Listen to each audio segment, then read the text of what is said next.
রাধে রাধে বন্ধুরা, তোমরা সবাই কেমন আছো? আশা করছি সবাই ভালো আছো, আমরাও খুবই ভালো আছি। তো দেখো, আজ সকালে গপুকে স্নান করিয়ে আমি সেবা দিয়ে দিয়েছিলাম, সকালের সেবাটা। আর দুপুরের সেবাটা আমি একটু ব্যস্ত আছি অন্য কাজে, তার জন্য আমার ছেলেকে বলেছিলাম। তো দেখো ওর গপু দাদাকে কীভাবে সেবা দিচ্ছে। বাড়ি প্রসাদ বলতে বাতাসা ছিল আর একটু কলা আনা ছিল, তাই আমি ওকে ও জিজ্ঞেস করলো, মা আমি কী দিয়ে পুজো দেবো? আমি বললাম যে কলা আছে আর বাতাসা আছে, তুমি তাই দিয়ে দিয়ে দাও। তো দেখো ছোট মানুষ কত সুন্দরভাবে পুজোটা দিচ্ছে।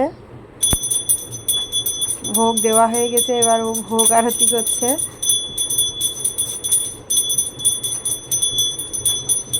তোমরা সবাই গোপুর প্রসাদ দর্শন করো।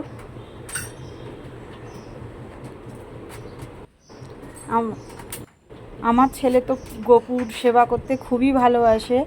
গপুর নিয়ে ওর একটা গল্প আছে, আমি একদিন যদি সময় থাকে তোমাদের অবশ্যই বলবো। তো গপুকে ছাড়া ও কেউ যদি কিছু খেতেও দেয়, লজেন কিংবা মানে কোনো কিছু যদি খাবার ওকে খেতে দেয়, তো আগে গপুর জন্য মা একটা রেখে দাও, একটা গপু দাদা খাবে, একটা আমি খাবো, এই বলে ও রেখে দেয়। গপুর প্রতি ওর খুবই টান, ও খুব ভালোবাসে গপুকে নিয়েও খেলা করে, খুব ভালোবাসে। ওকে যদি বলি বাবু একটু প্রসাদ দিয়ে দাও, দিয়ে দেবে। তো দেখো ওর গপুর দুপুরের প্রসাদ দর্শন হয়ে গেছে, ওর প্রসাদ দেওয়াও হয়ে গেছে। এবার মুখ মুছিয়ে দিল গপুকে। সোনার গোপাল সেবা তোমাদের কেমন লাগলো? আশা করি সবার ভালো লাগবে।